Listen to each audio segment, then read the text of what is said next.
అందరికీ నమస్కారం. శరన్నవరాత్రుల్లో ఈరోజు 3వ రోజు జరుపుకోబోతున్నాము. ఆ దుర్గామాతని గాయత్రీదేవిగా అలంకరించి పూజ చేసుకుంటాము. మరి నా పూజ అయితే ముగిసిపోయింది. అమ్మవారికి ఎంతో ప్రీతిపాత్రమైన కొబ్బరి అన్నాన్ని ఈరోజు నైవేద్యంగా సమర్పించుకుందాం. ఇష్టమైన వారు అల్లం గారెలు కూడా సమర్పించుకోవచ్చు. మరి లేట్ చేయకుండా వీడియో స్టార్ట్ చేసేద్దాం. దానికన్నా ముందు నా వీడియో నచ్చినట్లయితే లైక్ చేయండి. అలాగే సబ్స్క్రైబ్ చేసుకొని వారు ఎవరైనా ఉంటే సబ్స్క్రైబ్ చేసుకొని పక్కనే ఉన్న బెల్ ఐకాన్ని టచ్ చేయండి. మరి ప్రసాదాన్ని తయారు చేసి అమ్మవారికి నైవేద్యం సమర్పించుకుందాం. ఇప్పుడు ముందుగా ఒక పాత్ర తీసుకొని అందులో ఒక గ్లాసు బియ్యాన్ని యాడ్ చేసుకొని అది శుభ్రంగా కడిగిన తర్వాత ఒక గ్లాసు బియ్యానికి 2 గ్లాసుల చొప్పున వాటర్ని యాడ్ చేసుకొని దీన్ని స్టవ్ పైన పెట్టుకొని అన్నంలాగా తయారు చేసి పక్కన పెట్టుకోవాలి. ఇప్పుడు ఒక కొబ్బరికాయని తీసుకోవాలి. ఈ కొబ్బరికాయ ఫ్రెష్గానే వాడాలండి. పూజలో వాడినది పనికిరాదు.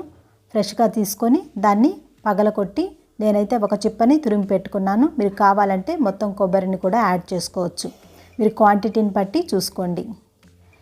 ఇప్పుడు స్టవ్ పైన ప్యాన్ పెట్టుకొని అందులో ఒక 2 టేబుల్ స్పూన్ల ఆయిల్ యాడ్ చేసుకొని ఆయిల్ కొద్దిగా వేడయ్యాక 1 స్పూన్ పచ్చిశనగపప్పు, 1 స్పూన్ మినపప్పు, అలాగే ఒక 10 నుంచి 12 నల్ల మిరియాలు, ఒక హాఫ్ స్పూను ఆవాలు, హాఫ్ స్పూన్ జీలకర్ర, 2 ఎండుమిర్చిని బ్రేక్ చేసి వేసుకొని ఈ మిశ్రమాన్ని అంతటిని లైట్ గోల్డెన్ కలర్ వచ్చేంతవరకు ఫ్రై చేసుకోవాలి. ఇలా ఫ్రై చేసుకున్న తర్వాత ఇప్పుడు ఇందులో 2 పచ్చిమిర్చిని కూడా యాడ్ చేసుకోవాలి. ఆ తర్వాత ఒక 2 రెమ్మల కరివేపాకును కూడా వేసుకొని ఫ్రై చేసుకోవాలి. ఇప్పుడు ముందుగా తురిమి పెట్టుకున్న కొబ్బరిని ఇందులో యాడ్ చేసుకోవాలి. ఇది పచ్చివాసన పోయేంతవరకు ఫ్రై చేసుకోవాలి. మీరు కావాలనుకుంటే తాలింపులోనే జీడిపప్పుని వేరుశనగ పప్పును కూడా వేసి ఫ్రై చేసుకోవచ్చు. నేను వాటిని గార్నిష్ కోసం వాడుతున్నాను.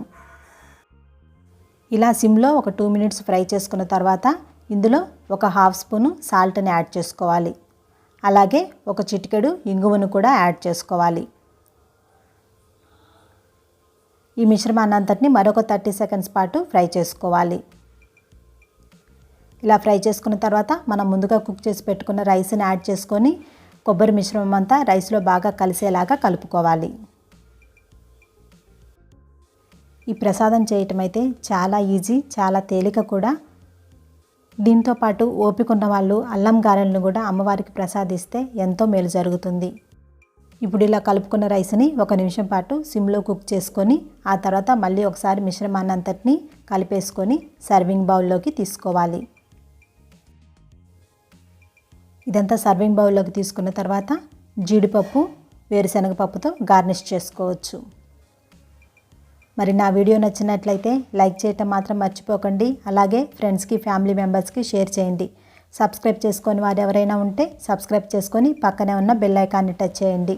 అప్పుడే నేను పెట్టే వీడియోస్ అన్నీ మీకు నోటిఫికేషన్గా వస్తాయి. మరి ఈ ప్రసాదాన్ని అమ్మవారికి నైవేద్యంగా సమర్పించుకుందాం.